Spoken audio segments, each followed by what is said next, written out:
রাখি বন্ধন বাঙালির প্রাণের অনুষ্ঠান।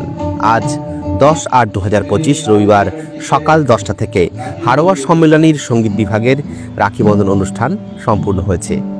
উক্ত অনুষ্ঠানে উপস্থিত ছিলেন প্রধান অতিথি সমীরণ মণ্ডল, রবীন্দ্র ভারতী, শ্যামল দে, অরূপ দাস, শরীফ আহমেদ, বিজয় চ্যাটার্জি ও সকল সঙ্গীত বিভাগের ছাত্রছাত্রীরা। তবলা সঙ্গতে ছিলেন বাবুল রহমান এবং এছাড়াও অনেক বিশিষ্ট শিল্পীরা উপস্থিত ছিলেন। দেখুন একটি রিপোর্ট নিউজ রেনেসাঁ বাংলার পেজ থেকে সরাসরি। এই রাখি বন্ধন উৎসব হচ্ছে একটা মিলনী উৎসব।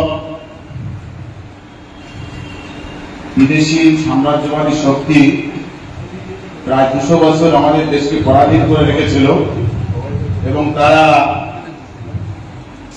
একটা পলিসি নিয়েছিল যে দেশকে বিভক্ত করে শাসন করো। অর্থাৎ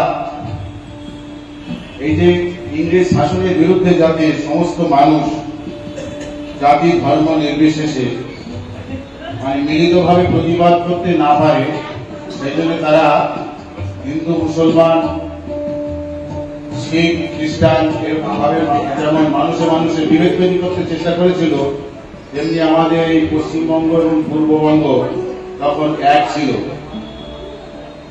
এইটা তখন ভাগ করার চক্রান্ত করেছিল। সেই চক্রান্তের বিরুদ্ধে দেশের যারা বুদ্ধিজীবী সমাজ, সাংস্কৃতিক জগতের যারা মানুষ, তারা সবাই একযোগে প্রতিবাদ করেছিল।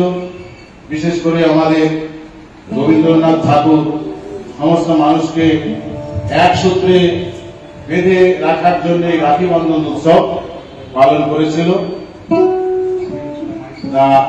আজকে এই দিনে আমরা যাতে পরবর্তীকালে আমরা এরকম পরাধীনতার শৃঙ্খলে আবদ্ধ না হই, সবাই যাতে মিলেমিশে একত্রিত ভাবে চলতে পারি, সেই জন্য এই রাখি বন্ধন আমরা করে থাকি। এখানেই হচ্ছে এই উৎসবের তাৎপর্য। এই কটি কথা বলে আমি আমার বক্তব্য শেষ করছি।